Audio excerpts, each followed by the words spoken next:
Hello and welcome to Mystic Visions with DrShiny. This is a monthly tarot card reading for Libra for the month of April. So welcome. This is a general reading, so it's not going to apply perfectly to everybody.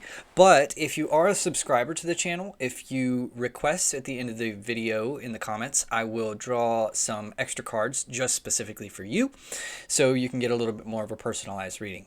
So let's go ahead and get started for Libra for April. All right.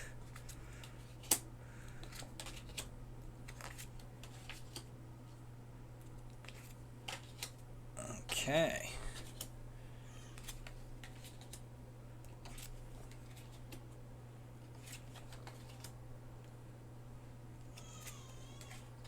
Oh, all right. Okay. Okay. So for Libra, you have the Five of Coins. And so the Five of Coins represents feeling a little bit like you need help, or sometimes it's in need of some charity or something and feeling like there's not help available. But the idea here is just to sort of like park your pride and just ask for the help, and it is actually there. So there are ways for you to receive some of this help that you feel like you need, but you're possibly not looking for it or seeing it, even though it is there. Now, what's crossing you is this Four of Swords. So this can mean that you are not really able to get the rest that you want. The Four of Swords is very necessary, restful energy. I mean, it's like sleep so asleep that you're like dead. So it's a very peaceful. No thinking is involved, and this is crossing you. So you're having trouble getting into this state of really deep, meditative, sleepy energy. And it's going to be very necessary for you to do that, but it can make it a little bit harder for you to see things clearly, or to have your head on straight when you're feeling this kind of exhaustion. Now, what you're moving away from is this Page of Wands, which means you're moving away from anticipating a sort of bad news all the time. And this can be the Page of Wands in the upright can be very like a herald of good news, but it also can be this sort of childlike energy of starting off on something new, or getting involved in something, like making something happen.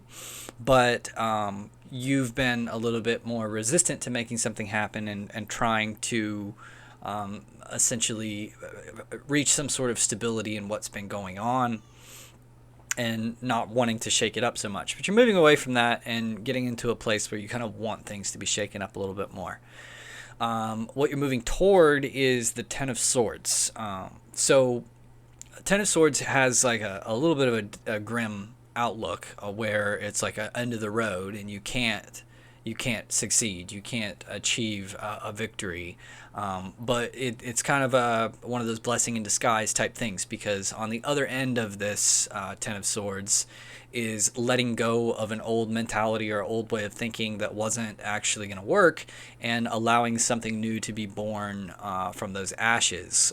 There's sort of like a sunrise at the end of all of that darkness and despair, which leads to a whole new sense of awakening. So, the tens represent thoughts, and I'm sorry, not the tens, the swords. The swords represent thoughts, and the 10 is sort of the final step in an understanding of the nature of swords, which are thoughts. And what you have here is that thoughts themselves have no life of their own. They are only sort of a means to an end, or a tool. So when you come to a place where that thought dies, it's not as though it's the death of the real thing underlying it, or the death of you, but it's an ego death, right? So it's like a new ego or a new sense of self is reborn in those ashes, it doesn't just stay dead, right? You're not just dead. It's just a death of the old you that passes away, or the old clinging to a series of ideas and finding a new way of visualizing yourself and your role and what's going on, that is not that is sustainable. Because if it failed, it wasn't sustainable, right? So it's not necessarily a bad thing when you come to the end of the road when it comes to some particular mindset or way of thinking. It's a realization that you were on the wrong path to begin with, and now you can correct that. What you have in your foundation. Foundation represents kind of like, what is the universe trying to teach you in this situation, or where is this coming from? Where is this whole thing coming from? And it's coming from the Seven of Coins, which represents, two people here that have put in some effort to grow this wonderful tree, and they're waiting to sit there and reap the benefits of their labor. But it's not complete yet. It's not all done. And there's still some waiting that needs to occur. But this is about having that sort of patience to be able to allow things to develop fully on their own, and not feeling like you have to control the situation, or you can't make the fruit come quicker, right? It's got to be in its own time. So this is part of what's teaching you through this situation to essentially have some faith that things are going to work out, and if you do the right thing, if you put in the right effort, it will eventually pay off. The seed down here of this whole tree is this love, and so as long as that is the heart of what you're doing, it is destined to sort of work out to some degree in the correct way. Now, for your crowning thoughts, what's on your conscious mind, you have the Four of Cups. And what this means is that you're really resisting feeling trapped. You're searching for, an escape route. The Four of Cups in the upright here, this cat, is very trapped inside this box. And perhaps it would have been better if it wasn't a cat. But the idea here is that he's cut off from the water and from being able to experience this. And there are like four little cups here floating around his head that he's not really paying attention to. But he's got the wrong sort of attitude about this. It's a real kind of melancholy, downtrodden attitude, that things are not what you want them to be, and feeling that it's sort of, it can't be another way, that it's trapped. But this is a mindset problem. This is not a real physical problem. And the way to get through this is to recognize that you have the power to adjust your own mindset, or to look at the situation in a different way, to reflect, as it were, on what you're doing to reinforce this situation. If you're trying to be very safe and have yourself all contained in this box, then you're not going to be able to experience the fun of dipping around in the water, And granted, there are dangers that come along with that water. But, everything in life is a sort of risk-reward proposition. And if you are firmly opposed to taking any sort of a risk, you are, in a way, firmly opposed to the dynamic that is life, right? And that's not good either. So it's about really finding a balance. Prudence is not absolute security, but it is knowing what you should not take chances on, or where you should be careful, and what you can afford to take risks in. Okay, so your advice is this Hierophant. Okay, so the Hierophant is, the Pope. This is traditions and religion and social institutions, right? So this is like marriage and the church and all these different things that kind of provide for you these moral rules.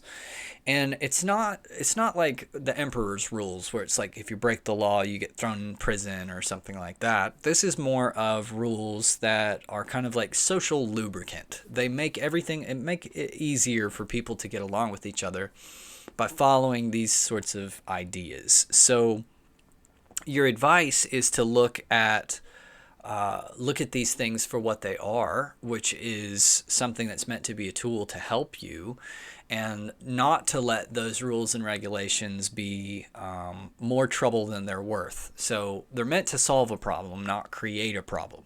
Okay, so you have to look at everything that you're doing from sort of a utilitarian perspective of why do these things exist? Why do these rules and regulations exist? What are they? What's the purpose of this?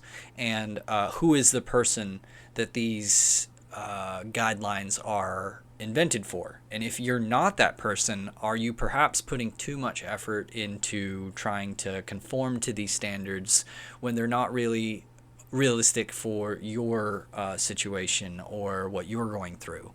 So it's very easy for people to feel as though things like religion are very, very overbearing on them because they don't feel like they are, a bad, nasty person like some people are. And so they don't feel that they need to be like preached at, right? So they become resentful of the church's message of, your sinful nature as a human or something like that.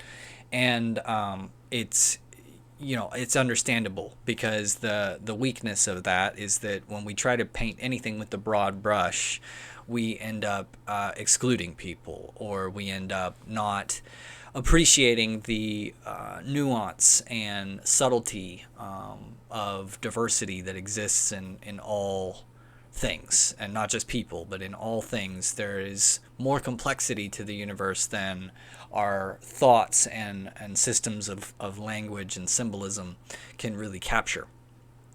So the advice, again, is to keep in mind that these things are useful tools, but that's what they are. It's not as though everything is going to fall apart the moment that you break these regulations, but there is a good reason for them to exist nonetheless, right?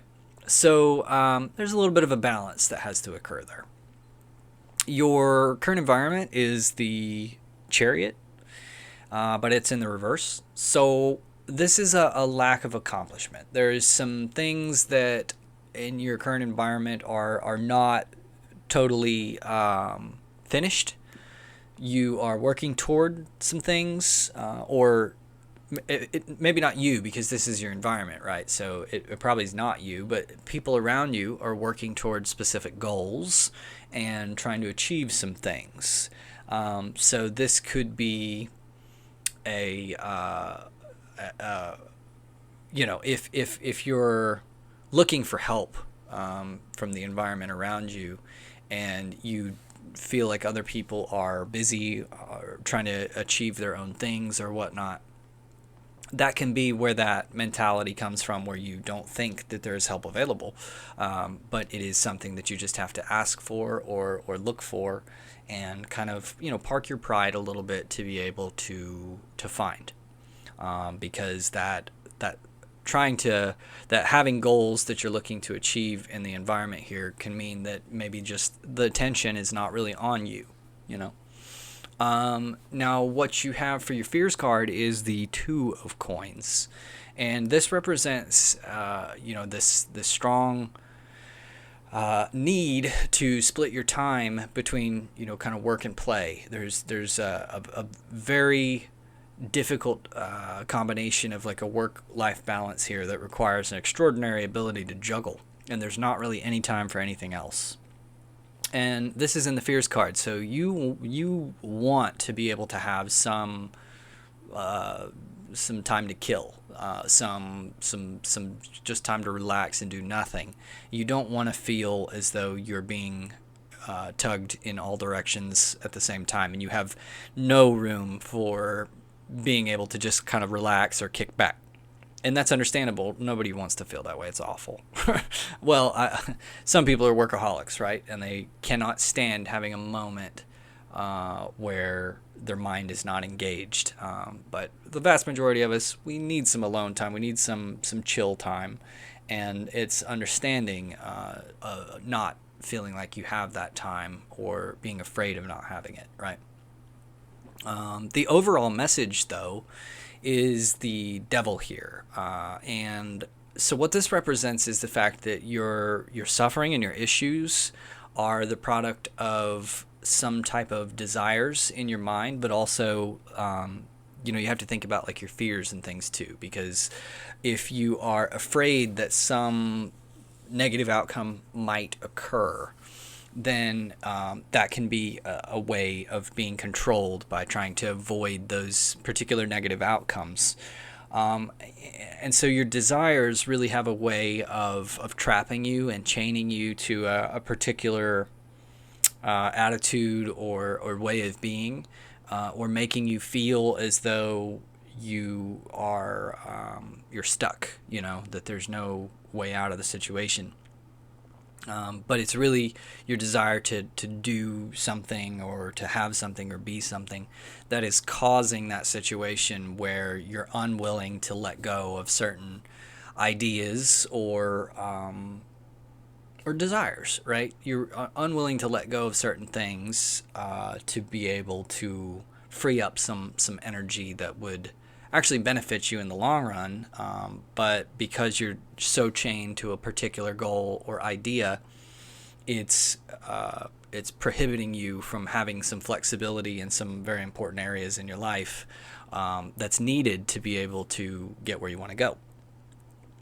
Okay, so that's about it for your reading for today, Libra, and pretty good reading. Again, if you are a subscriber, if you would like some additional cards to refer directly to your situation, just let me know in the comments and I'll be happy to do that for you.